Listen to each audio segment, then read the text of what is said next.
Olá, bem-vindo à 11ª temporada do PQU Podcast, o podcast para psiquiatras em formação. Aqui é evidência com opinião. Eu sou Luiz Alberto Etten e é uma satisfação tê-lo como ouvinte. Caros e caras ouvintes do PQU Podcast, a cada 10 episódios, uma entrevista. Dessa vez, quem nos dá a honra de conversar conosco é a minha querida amiga Rosa Garcia, psiquiatra e professora adjunta aposentada da Universidade Federal da Bahia e da Escola Baiana de Medicina e Saúde Pública. A Rosa graduou-se em Medicina pela Escola Baiana de Medicina e Saúde Pública em 1960. Fez especialização em psiquiatria na Clínica Psiquiátrica da Faculdade de Medicina da USP, à época sob direção do professor Pacheco e Silva, por 18 meses. A professora Eneida Matarazzo a orientou em psiquiatria infantil e o professor Jairo de Andrade Silva na eletroencefalografia. Em setembro de 1962, foi para Madrid, no serviço do professor Lopes Ibor, onde ficou mais 18 meses e teve a oportunidade de fazer um curso com o professor Henriet, renomado psiquiatra e neurologista francês. Voltando de lá, ingressou na carreira acadêmica e defendeu seu doutorado em Medicina e Saúde pela Faculdade de Medicina da Federal da Bahia em 2005. Suas áreas de estudo e atuação são adesão ao tratamento, depressão, esquizofrenia e ética na prática psiquiátrica. Tanto que foi conselheira do Conselho Regional de Medicina do Estado da Bahia por anos. A Rosa já foi presidente da Associação Psiquiátrica da Bahia e da diretoria da Associação Brasileira de Psiquiatria, período em que trabalhamos juntos e intensamente, e do qual tenho saudades. Rosa, é uma alegria retomar o contato com você, tê-la aqui conosco no PQU Podcast. Eu espero que esteja tudo bem. Você tem algo a acrescentar na sua titulação? Sim, seria isso, né? Que na realidade eu fiz o concurso para interna quando eu estava no 4º ano de medicina e fiquei como interna do Hospital Juliano Moreira. Por outro lado, veja bem, eu tinha feito um concurso para escriturária ainda no 1º ano de medicina, para escriturária no Departamento de Serviço Público, porque a escola baiana era muito cara. E aí eu trabalhava como escriturária e ajudava meu pai a pagar. A escola baiana ainda é muito cara. E aí eu era escriturária, mas quando eu fui para o internato, eu consegui que o horário do internato preenchesse o meu horário como escriturária do Departamento de Serviço Público, entende? E quando eu me formei, eles me readaptaram. Eu fiquei como médica do Estado, porque houve a readaptação. Que legal. Perfeito. Rosa, voltamos ao começo. Eu gostaria que você nos contasse como é que foi a sua escolha para medicina. Para medicina? Sim. Para medicina... Para medicina, eu morava num bairro classe média. Não era classe baixa, mas era classe média. E eu estava descendo a ladeira e uma mãe com uma criança, a criança doente, tinha sido acidentada e não tinha socorro, e eu não tive o que fazer. Eu carreguei a criança e não sabia fazer nada. Nessa hora eu disse, eu vou ser médica. Que coisa! Médica, porque eu daria jeito, entende? Quantos anos você tinha, Rosa? Eu devia ser adolescente, 14 anos, 15, adolescente. Que coisa! Foi o que... Agora, o que me fez fazer psiquiatria também, eu adolescente, eu gostava muito de cinema e gosto, né? E aí eu assisti num filme, Quando Fala o Coração. É um filme com a Ingrid Bergman e com Gregory Peck. Ingrid Bergman faz o papel de uma psiquiatra. Eu adorava a Ingrid Bergman, adorava o Gregory Peck, mas a Ingrid Bergman era a minha ídola. Sim. E aí ela faz o papel de uma psiquiatra que trata o paciente como amiga. Ela sai com ele e faz viagens e vai por lugares, desce catarata, sobe com a mão até que ele se cura. Eu disse, eu vou ser psiquiatra, eu vou tratar meu paciente como a Ingrid Bergman está tratando dela. Aí eu pensei, adolescente. Quando eu entrei para fazer medicina, eu achei que eu seria psiquiatra mesmo. Mas quando eu entrei para a medicina, eu gostei de fazer psiquiatria. Eu achei que, das especialidades, a que eu iria escolher era a psiquiatria. Rosa, você é uma pessoa admirável, com feitos admiráveis. Foi pioneira em diversas ações. Dentre elas, fez especialização em Madrid, no serviço do professor Lopes Ibor. E também teve um contato mais próximo com o italiano Franco Basaglia. Como foi isso e que lembranças tem desse período? Eu tenho a dizer que eu sou filha de espanhol, né? Meu pai era espanhol, minha mãe era italiana. Então, a língua espanhola e italiana, eu não tinha muita dificuldade. Não era sábia, mas não tinha dificuldade. Por isso, também, eu comecei a aprender espanhol no Instituto de Cultura Hispânica, até as aulas teóricas.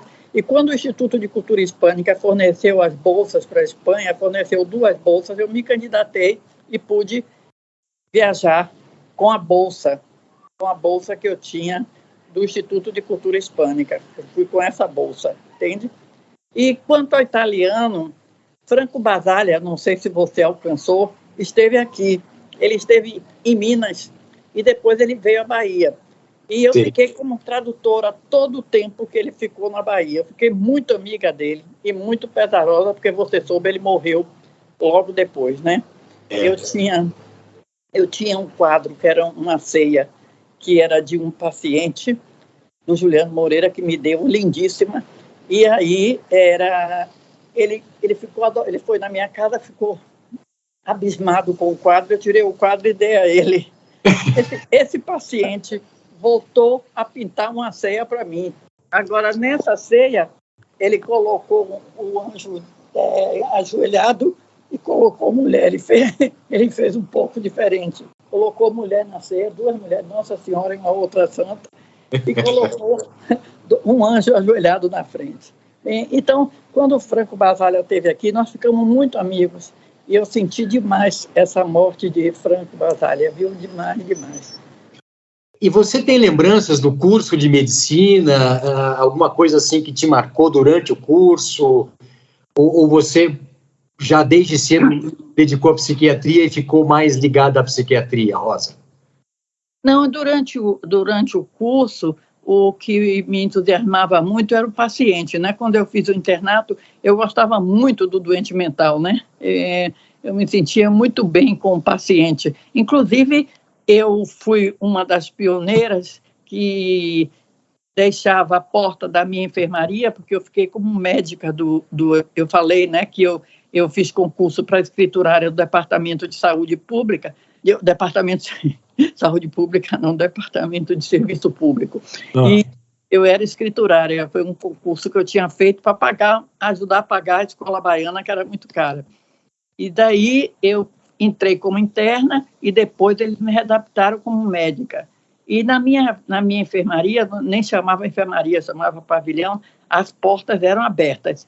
Eu avisava todos os pacientes, eram muitos pacientes, mas eu avisava, nós vamos trabalhar com as portas abertas e vocês vão ter esse compromisso, não vão fugir para não me incriminar.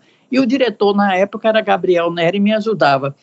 Então, as portas da enfermaria eram abertas, não tinha nada trancado, entende? Isso também eu fui pioneira. Rosa, e como foi a história que levou a existir hoje em dia um CAPS em Salvador com seu nome? Eu acho que é porque eu fui a primeira mulher que fez psiquiatria aqui na Bahia. Agora existem mais mulheres do que homens fazendo psiquiatria. Mas na época, a psiquiatra foi a primeira. Depois logo de mim, logo no ano seguinte, veio uma outra colega que também fez psiquiatria, também fez internato, mas eu me formei antes dela, eu fui a primeira mulher psiquiatra na Bahia. Eu acho que foi por isso que eles colocaram o nome do CAPS Rosa Garcia, por sinal é o CAPS mais bonito aqui de Salvador. Não tenho dúvida disso. Agora, eu não acho que tenha sido só por isso, não, Rosa. Você realizou muito pela psiquiatria baiana e nacional. Me fala um pouco desse pioneirismo, você como mulher, já fazendo medicina, numa época em que eram poucas as mulheres, fazendo psiquiatria. É verdade, eram 7 mulheres só, numa turma de quase 50. Porque na época a mulher fazia, né? Agora não. Eu tive uma educação Eu tive uma educação um tanto diferente, né? Não sei se por ser filha de imigrantes ou... Eu tive uma educação de muita independência. Por exemplo, eu dirigia um jipe, imagine, e levava o jipe lá para a escola baiana. Quando eu chegava no jipe, meus colegas vinham e queriam aprender a dirigir, era um inferno. Poucas mulheres dirigiam na época e eu dirigia, entende? Eu tive uma educação, eu acho que bem diferente de como as mulheres eram educadas, principalmente naquela época, entende? Eu tive uma educação de que, por exemplo, eu ia para Fonte Nova, para a Arena, né, na Fonte Nova, porque eu sou torcedora do Vitória doente. Aí eu ia, eu pedi a um colega, que ele tinha sido até meu professor, para entrar comigo, para eu não entrar sozinha. Aí nós entramos, e aí ele disse, então venha para o lado de cá, que era a torcida do Bahia. Eu disse, não, eu vou para a torcida do Vitória, você que se pique para lá, eu vou ficar, ninguém mandou, você entrou comigo, porque... Então, eu tive uma educação independente, então eu não sentia esse negócio, essa coisa de assédio, de feminismo, nunca fez parte, sabe? Deixa eu fazer uma pergunta, Rosa. Eu queria saber, lá naquela época, você estava contando que você já decidiu que a sua enfermaria ia ter as portas abertas. Era. Eu queria entender uma coisa. Hoje em dia isso é algo muito óbvio, né? Mas de onde você tirou essa ideia que isso seria melhor para os pacientes? Eu achei que tratar o paciente devia ser de uma maneira gente para gente, não gente para doente, entende? Entender que ele é doente, entender que ele tem limitações, tudo bem, mas entender que ele pode também realizar as coisas que eu faço, sabe? Se eu estou trabalhando com minha porta aberta, eu não vou trancar o paciente, não deixar o paciente passar para onde eu estou, ou deixar o paciente ir para o lado de fora da enfermaria, porque o Juliano Moreira era muito grande, muito grande. E aí eu também tive o apoio do diretor na época, né, que eu disse a ele que ia abrir as portas. Eu quis abrir até o portão principal, mas não deu certo não, entendeu? Não deu certo não. E ele, quando eu ia de carro, né, que eu dirigia carro, né, aí eu ia com o carro, eles sentavam no carro. E um dia, na hora que eu ia saindo, um pisou no acelerador no meu pé, porque você sabe como é o doente, né? Não deixa de ser doente. E o carro parou, e eu tive que dar um freio, o carro rodou. Nunca mais vocês vão entrar no meu carro. Mas era uma situação que os outros também que perceberam e também imitaram. Houve um colega, Venâncio, que também trabalhou com a porta aberta. E me diga uma coisa, isso a gente percebe em você, Rosa, o que já percebemos em outros colegas que entrevistamos, que é essa vocação, né, que é essa coisa de, olha, é isso que eu quero, é atrás disso que eu vou, e eu vou fazer do meu jeito, do melhor jeito, respeitando o paciente. E assim, essa foi a marca da sua carreira, né, Rosa? Foi a marca de minha carreira, realmente foi. E na clínica de Lopes de Boa eu sentia muito isso, viu?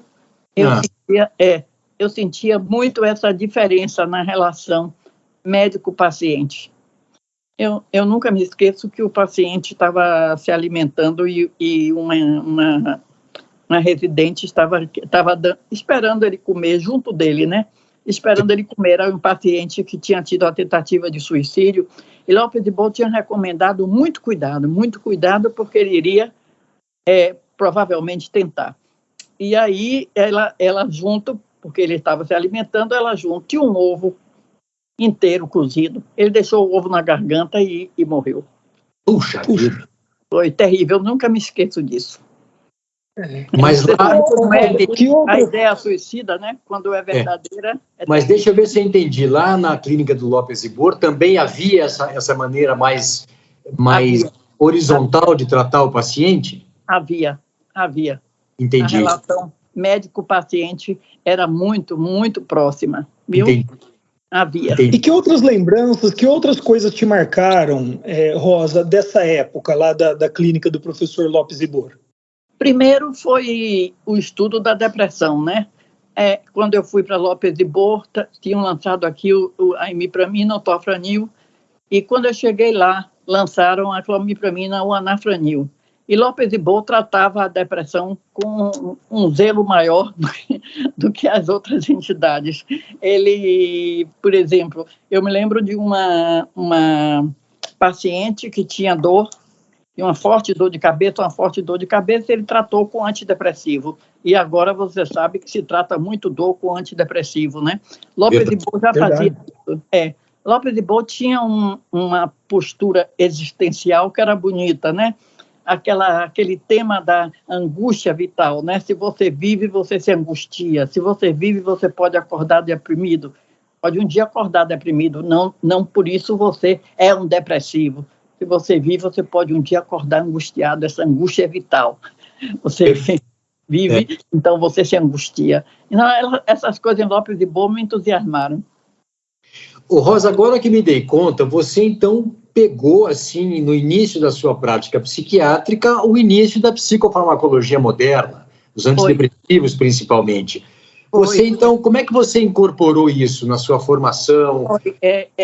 Eu estudava também psicofarmacologia, né? Como ele disse, o anafranil não estava ainda aqui.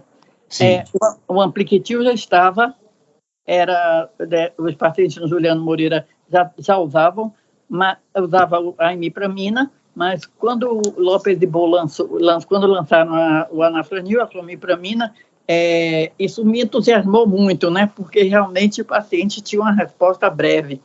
Sim. E uma boa resposta. E, então, eu estudava psicofarmacologia, estava muito psicofarmacologia. Depois que eu fui avançando, quando eu tenho, por exemplo, hoje, quando eu tenho dificuldade em psicofarmacologia, eu peço a Manuela ou peço a Milena Pondé. Sim, Ela foi professora de psicofarmacologia há muito tempo, ela entende de tudo. Aí eu ligo para ela e ela me atualiza, entende? Entendi. Porque eu fiquei muito... a psicoterapia entrou também como uma parte da minha vivência psiquiátrica, né? Sim. Com a vinda de Rodrigues e dos argentinos na época da política, saindo daquela política da Argentina, eles sentiram-se perseguidos, vieram para cá, Rodrigues, Varón, uma opção deles, e eles fizeram uma escola em que eles davam aula teórica e davam a supervisão de psicoterapia. Rodrigues ficou muito meu amigo e também foi muito um exemplo para mim, assim, era um ídolo. Ele ia ver o Vitória comigo, ele até torcer pelo Vitória, ele torcia. Eu só não pude fazer a vontade dele porque ele queria atender um time de futebol, ele queria acompanhar um time de futebol com a parte psicológica, mas eu não consegui com o Vitória isso, entendeu? Que eu não tinha entrosamento. Mas o jogo ele ia assistir comigo. Sensacional. Rodrigues era uma pessoa especial, uma cultura geral monstra e muito, muito bom professor. E essa história do Henriet, como é que foi? Ele foi visitar vocês lá, Rosa? Como é que foi isso? Henriet veio a convite de Lopes de Boa e ficou um mês dando um curso para o time de Lopes de Boa, para a equipe de Lopes de Boa. Eu adorava Henriet, inclusive ele esteve na Bahia também depois. Não sei se ele esteve em São Paulo, mas na Bahia ele esteve. Eu gostava muito de Henriet, da postura dele, né? Do pensamento psiquiátrico dele, né? Sem dúvida. Ele era um pensador da psiquiatria, né? Uma pessoa com uma visão ampla, né, Rosa? Exatamente. Eu gostava muito das ideias de Lopes de Henriet. Francês, né? Francês, E você aí, quando voltou de lá, Rosa, você já voltou para ser professora de psiquiatria ou não? Quando eu saí de lá, eu fui ser professora da Escola Baiana de Medicina. Sim. Eu fui ser professora assistente, mas eu fui professora assistente da Escola Baiana com um convite do professor Norival Sampaio. Não sei se você já ouviu falar no nome dele. Já ouvi falar dele, sim. Era o catedrático. Ele foi em minha casa me convidar, entendeu? E eu fui ser... Isso foi 67. Eu fui professora assistente. Depois, a Escola Baiana abriu o concurso para professor adjunto, e eu fiz professor adjunto e passei. E aí fiquei como professor adjunto. Mas, na realidade, eu, como professor assistente, eu fui convidada, viu? E também, em 1971, 72, mais ou menos, eu fiz concurso para professor assistente da Federal, da Faculdade de Medicina da UFBA. Abriram o concurso e abriram 2 vagas. E as pessoas me diziam que eu não ia entrar. Inclusive, gente que eu nem conhecia no elevador, outros médicos, você está perdendo tempo, porque eu era da Baiana.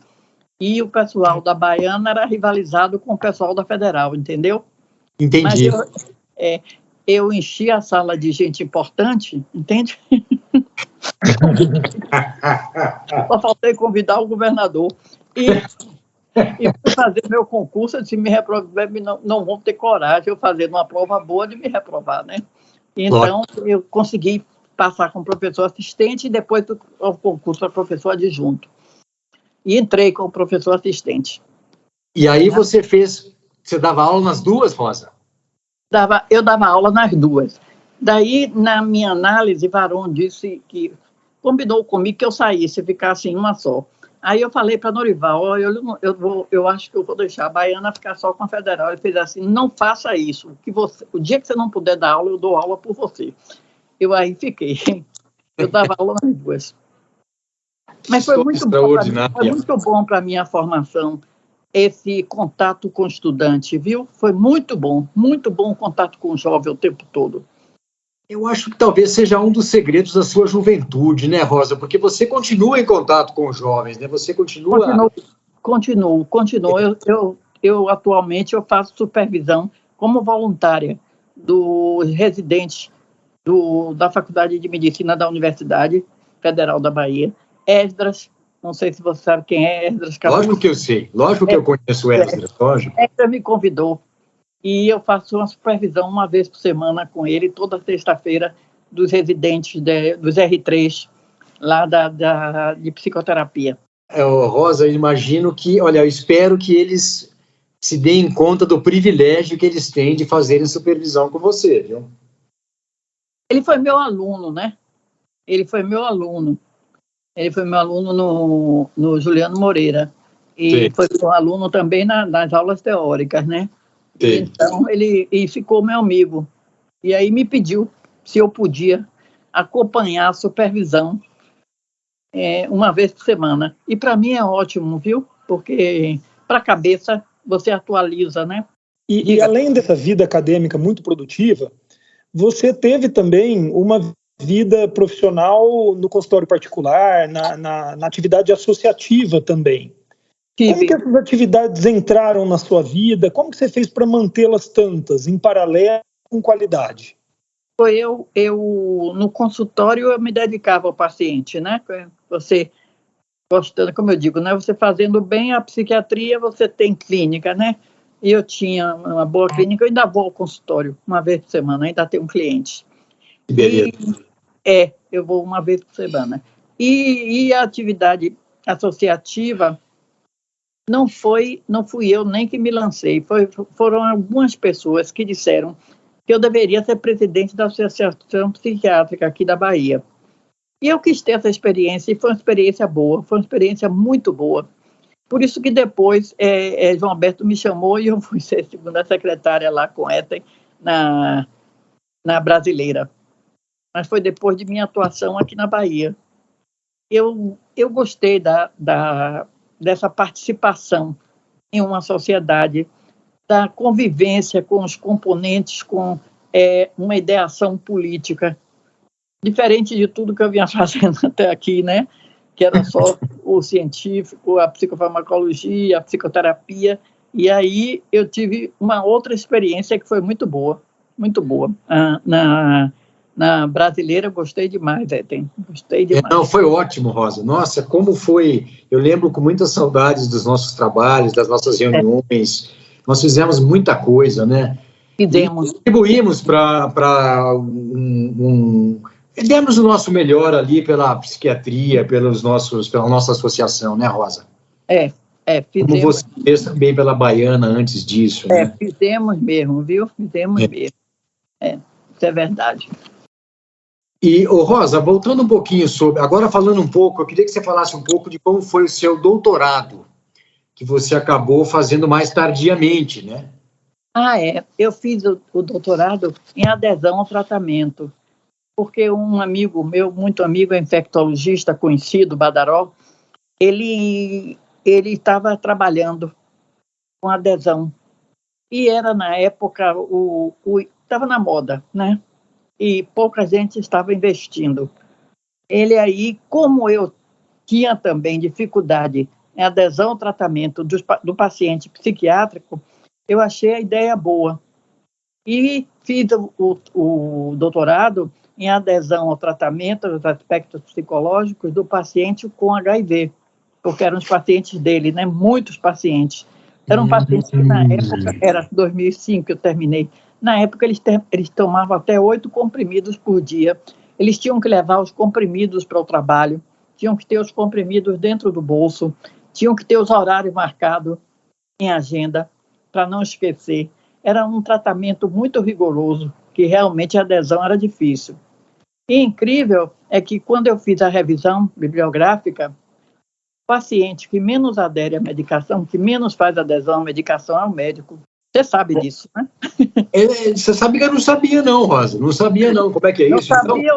Não sabia o quê. Nós tínhamos a medicação, nós aumentamos, nós às vezes substituímos.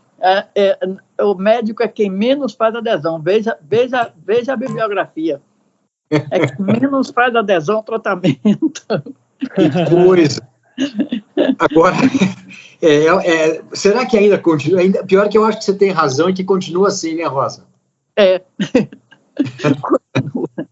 Agora, você fala que era meio que moda já, mas estava começando esse negócio de adesão, né, Rosa? Não era uma coisa como se fala hoje, né, de que tem salas. Estava entrando fora do Brasil. Tanto que muita gente de fora começou a se corresponder e começou a ajudar também.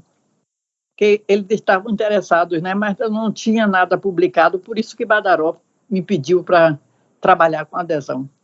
E naquela população especificamente, Rosa, porque você trabalhou com pacientes com HIV numa época que o tratamento era muito difícil, estou certo? Eu fazia as entrevistas com o paciente, eu fiz um número grande de pacientes, que ele era o nome no Brasil de HIV, né? Entendi. E você conseguiria resumir para a gente, assim, o que você encontrou de mais interessante sobre essa população na adesão? Veja bem, eu achava um pouco os traços depressivos, né? E então, e a adesão ao tratamento tem muito a ver com disciplina, não é? E o baiano não tem. Na Bahia a gente não tem, nós não temos muita disciplina, né? A adesão tem muito a ver com disciplina e tem muito a ver também com a crença no que ele está fazendo, do que quem está lidando com ele. Então eu fazia esse papel, né? De dar força ao paciente, que ele ia ter resposta se ele tivesse essa disciplina, ele provavelmente ia melhorar. E você sabe que agora o paciente com AIDS já remite os sintomas, né? Ele pode continuar com a doença, mas remite. E realmente, na época, era muito comprimido. Então você percebeu, deixa eu ver se eu entendi, você percebeu que disciplina e a esperança, né, a confiança de que aquilo valeria a pena, exato. Era o que fazia a diferença. Foi, exatamente, foi por aí. Entendi. E é o que nós temos, né, Vinícius? É o que nós temos falado. Sim, sem dúvida, é algo bem presente até hoje, eu diria, viu, Rosa? Eu acho que o que você enxergou lá atrás é algo ainda muito válido até hoje, né? Assim, disciplina e a esperança, a fé no tratamento é essencial, né? Você tem uma formação, eu estou percebendo, muito, muito ampla, né? Você trabalhou desde os primórdios com psicofarmacologia, você teve um treinamento eficaz, né, em diagnóstico. Se eu não me engano, você também trabalhou com psicoterapia, fez especialização. Eu queria saber o seguinte, tendo essa formação tão ampla, qual que é a sua visão e as suas preocupações também com os rumos que a psiquiatria estão tomando nas últimas décadas? Exatamente, eu tenho preocupação porque o rumo que a psiquiatria está tomando não é só a psiquiatria, é o rumo da medicina, né? É o papel do médico, né? O papel do jovem, do médico, é diferente, por exemplo, da época que eu fiz medicina. É completamente diferente, né? Então, o rumo que a psiquiatria está tomando, em termos científicos, a psiquiatria está avançando. Em termos de farmacologia, a psiquiatria avançou muito, né? Você acompanhou aí os antipsicóticos, antidepressivos, a psiquiatria avançou. Mas, em termos de relação médico-paciente, é que ainda falta muito. Eu acho que é por aí que a gente precisa ainda trabalhar. O jovem, o que vai fazer a psiquiatria, para mim, ele tem que ter a visão do psiquiatra, tem que ser uma visão de uma cultura, entre aspas, geral. Um psiquiatra tem que ter uma visão global. O psiquiatra tem que entender de política, o psiquiatra tem que entender de esporte, o psiquiatra tem que entender de cinema, porque quando ele falar com um paciente, ele tem que falar uma língua que seja a mesma do paciente, porque o que o paciente se queixa ele não fala o que eu quero, ele não ouve o que eu digo, porque ele tem a dificuldade de falar a mesma língua do paciente, entende? E aí, por exemplo, se o paciente chega no seu consultório e começa a tratar de algum assunto que não tem a ver com a psiquiatria, você pode acompanhar durante algum tempo o papo, né, o discurso do paciente, pode ter alguma interferência e voltar ao seu assunto. Mas se você nega toda a ambiência, todo o que circunda o paciente, fica difícil para a relação. Eu acho que é por aí que tem a dificuldade. Eu até ousaria dizer, Rosa, não sei se você concorda, que de fato houve um avanço muito grande em termos psicofarmacológicos e até tecnológicos, mas em termos, na psiquiatria, mas em termos de relação médico-paciente, eu ouso dizer que houve uma regressão, que houve um voltar atrás, assim, eu acho que nós ficamos para trás. Eu concordo com você. Infelizmente, né, Rosa? Eu concordo com você, viu? E daí, Rosa, o jovem psiquiatra, que é quem escuta a gente aqui no podcast, né? O que ele pode fazer para tentar reverter isso? De que fonte que ele tem que beber, né? Em que ele precisa prestar atenção? Eu acho que a especialidade fornece a ele uma experiência de vida, tem? Uma experiência de vida ímpar. A nossa especialidade fornece, né? Diferente de todas as outras especialidades. E que isso faz um crescimento emocional no jovem. Dá essa experiência ao jovem, entende? Ele tem que ter a reverência com o mundo todo, com o mundo ao redor. O conhecimento e as habilidades devem estar na formação do psiquiatra no dia de hoje, viu? Habilidades todas são essenciais, viu? Eu acho. Ele tem que ter essa formação.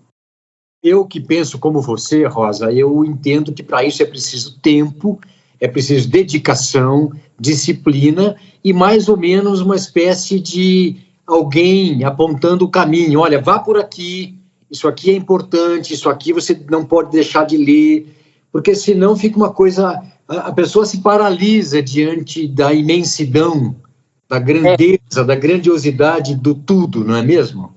É incrível. Nessa supervisão, você falou tudo agora, nessa supervisão que eu faço com Esdras, ele fornece livros para os residentes. Toda vez que vem um caso em que algum assunto está num determinado capítulo, determinado livro, Esdras está atualizado, muito mais atualizado do que eu, então ele dá o livro para o residente e cobra depois, entende? Aí no outro dia da supervisão nós cobramos como foi E como é que você vê? E agora, como é que você vai lidar com esse paciente? Ele faz uma infraestrutura em que o jovem psiquiatra tem essa obrigação de ler. Viu? Entendi. Isso é fundamental. Isso é fundamental que alguém dê o material, discuta o material. Ele está bem atualizado. Sem dúvida. Sem dúvida. É verdade, viu? Ô, Rosa, o que você anda lendo? Com o que você anda pensando ultimamente em relação à nossa psiquiatria? O que você própria recomenda como livros? Você falou do Angústia Vital, de Lopes Ibor, que para mim é uma leitura obrigatória. Mas que outras leituras você sugere? Se quiser ler psicofarmacologia, eu me lembro de Stahl. Lembra dele, que esteve aqui no Brasil muitas vezes? Me lembro bem dele, lógico que eu me lembro. Psicofarmacologia, porque na minha época era Kraepelin, Schneider, nós estudávamos passávamos por todos esses livros. Mas nós tivemos que ler, como eu fiz a psicoterapia e as aulas teóricas, eu tive que ler as obras completas de Freud, que me ajudou muitíssimo. E Esdras lançou agora, com os alunos dele, um livro bem interessante, bem didático, Psicose e Drogas, que ele aborda a esquizofrenia num paciente, sempre nos pacientes com droga, não sabe? Porque Esdras trabalhou muito com droga. E agora ele está na supervisão da psicoterapia, e eles lançaram esse livro muito interessante. Que legal. Eu vou ver se eu localizo e incluo na referência dessa nossa entrevista aqui, dessa conversa. Entrevista que o paciente, que os alunos fizeram. Está bem interessante. Já foi lançado? Eu estou lendo um livro agora, que foi meu filho que comprou, que eu achei até que não precisava, acho que o título é Antimoralista, mas é de um psicólogo americano, que ele faz uma pesquisa.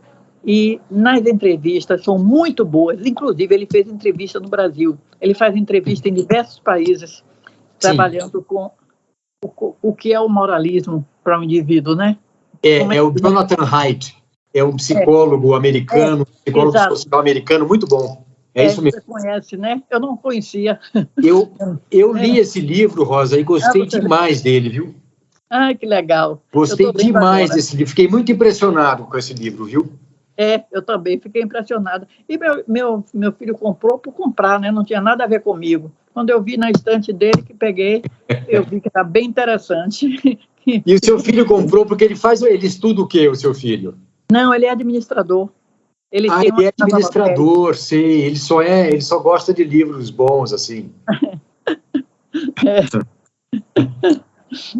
Ô, Rosa, me fala um pouco da Manuela, como é que é isso de ter uma filha psiquiatra, uma companheira de... Vocês trabalham juntas também, não? Trabalhamos no mesmo consultório, 2 salas, né? Mas no mesmo ambiente. E eu sabia que Manuela não tinha escapatória, né? Ela só lidava com gente na minha casa que era psiquiatra. Eu disse, não adianta, minha filha, você pensar em outra coisa. Você está condenada. Foi. Você está condenada, né? Mas ela faz e gosta. Ela gosta muito. Ela disse para mim assim, mãe, você já pensou você fazer uma coisa que não gosta? Você trabalhar como que não gosta? Ela gosta, ela trabalha também no Juliano Moreira, né? Onde eu trabalhei, no hospital público. E trabalha no consultório e tem uma excelente clínica. Ela sabe muito mais psiquiatria do que eu, mas muito mais.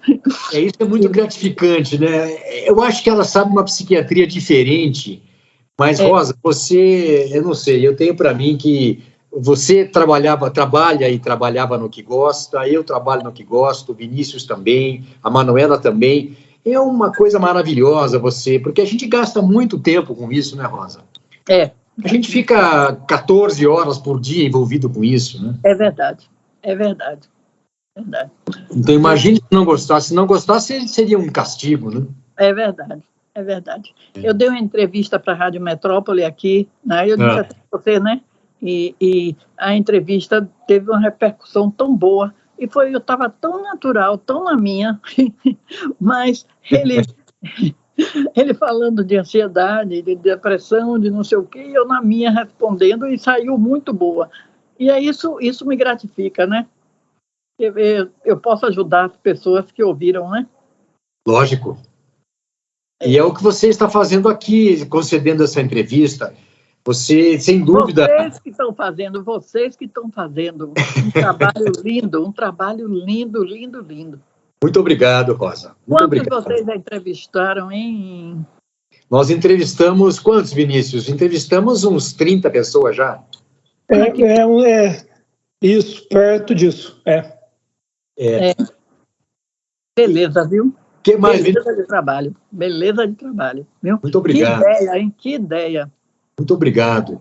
Eu queria lhe dizer, Rosa, que foi um grande prazer retomar esse contato com você, fazer essa entrevista, vê-la assim tão bem, e eu queria agradecer essa oportunidade que você nos deu de conceder essa entrevista e compartilhar conosco o seu conhecimento, e, enfim, dizer que eu tenho certeza que vai ser muito importante para os colegas em formação ter esse conhecimento e esse contato com você. Muito obrigado, viu, Rosa? Obrigada a vocês, eu é que agradeço. Valeu, Rosa, um abraço e até breve. Você ouviu mais um episódio do PQU Podcast. Siga-nos no Instagram e acesse nosso site pqpodcast.com.br, onde encontrará todos os episódios já publicados, com as respectivas referências, organizados por data, autor e sessão.